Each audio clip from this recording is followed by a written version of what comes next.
முத்துக்குமாரின் வேடிக்கை பார்ப்பவன்.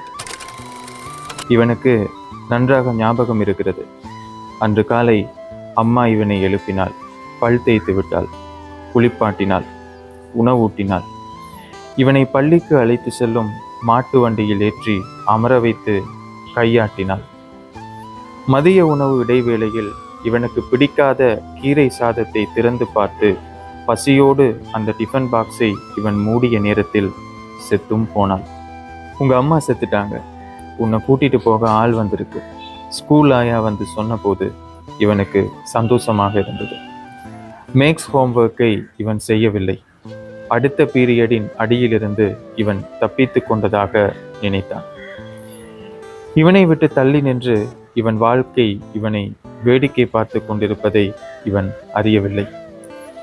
வீட்டை நெருங்குகையில் இவன் பாலிய சிநேகிதன் இவனிடம் ஓடி வந்து, உங்க வீட்டுல பாம்பு பூந்துருச்சு, அதான் கூட்டமாயிருக்கு என்று சொல்ல, இல்லடா அவங்க அம்மா செத்துட்டாங்க, அதான் எல்லோரும் வந்திருக்காங்க என்று இன்னொரு நண்பன் சொல்ல, பாம்பையும் மரணத்தையும் நினைத்து இவன் புலம்பி நின்றான். ஏனென்று புரியாமல் எல்லோருடனும் அழுது முடித்து சாவுக்கு வந்திருந்த சொந்தக்கார குழந்தைகளுடன் இவனும் விளையாடி கொண்டிருந்தான். ஆற்றங்கரை மணலை சேர்த்து அந்த பிஞ்சு கைவிரல்கள் வடித்த கோபுரம் அழகாக இருந்தது. ஒரே ஒரு குறை, அதை வண்ணங்களால் அலங்கரிக்க வேண்டும். சட்டென்று இவனுக்கு ஒரு யோசனை தோன்றியது. இவன் தந்தை ஓர் ஆசிரியர். வீட்டில் ஏழை குழந்தைகளுக்கு இலவசமாக வகுப்பு எடுப்பார்.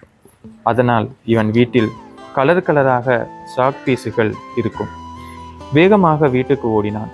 பலகையில் இறந்து கிடந்த அம்மாவையும் அழுது கொண்டிருந்த உறவினர்களையும் தாண்டி அம்மா சீதனமாக கொண்டு வந்த தேக்குமர பீரோவை திறந்து வண்ண வண்ண சாக் பீஸுகளை கால் சட்டைகள் நிரப்பிக்கொண்டு ஆற்றங்கரையை அடைந்தார். இப்போது கோபுரம் முழுமை பெற்றுவிட்டது. அதன் அழகை வேடிக்கை பார்த்து கொண்டிருக்கையில் யாரோ ஓர் உறவினர் இவனை தேடி வந்து அழைக்க இவன் தலை மொட்டையடிக்கப்பட்டு எங்கேயோ கூட்டி செல்லப்பட்டான். அது சுடுகாடு என்றும் அன்று இவன் தீ வைத்தது இவன் தாயின் தலை மீது என்றும் இவன் அறிந்தான் இல்லை. அதன் பிறகு பல நாட்கள் தன் பால்ய வயது தோழர்களிடம் இவன் பெருமையாக சொல்லிக் கொள்வான், எங்க அம்மா தலையில நான் தான் நெருப்பு வச்சேன், எப்படி எரிஞ்சிச்சு தெரியுமா? இப்போது யோசித்து பார்க்கையில் இவனுக்கு ஒன்று புரிகிறது. நெருப்பு என்றால் நெருப்பு மட்டுமல்ல, நெருப்புக்குள்ளும் நீர் இருக்கிறது. அந்த நீர் கண்ணீர்.